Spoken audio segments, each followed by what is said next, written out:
Edge Animate allows us to take actions and target other symbols with them, so we can target specific symbols and give them additional instructions. In this project, I have a simple animation again with the apple dropping down on the floor.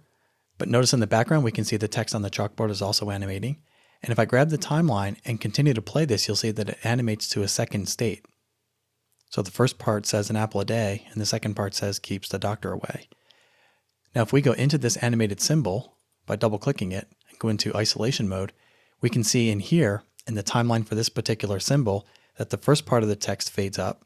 And then we have an instruction here, a timeline trigger, that if we double click, we can see this is set to stop.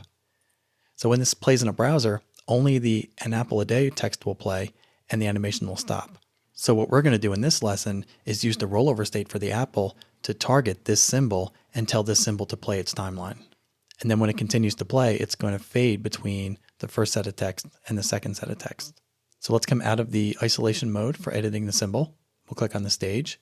And now back on the main stage, I first want to call your attention to the fact that this instance name of this symbol, which I have selected on the stage here, is set to message. This is the instance name of that symbol. The instance name is different from the symbol name, which we can see over here in the library panel.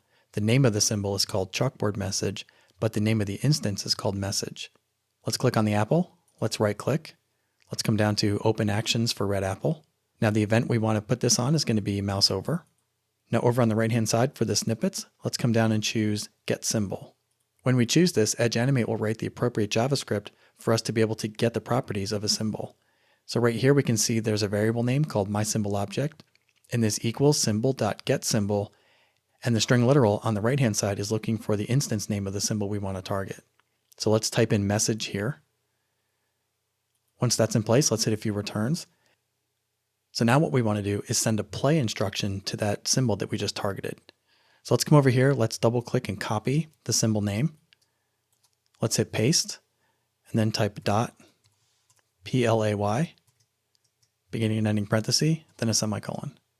So to recap, when we roll over the red apple, we're going to get the symbol instance that's named message, and then we're going to send that an instruction of play. So let's close the code window. Let's preview this in a browser. The apple will drop. Move my cursor, roll over the apple.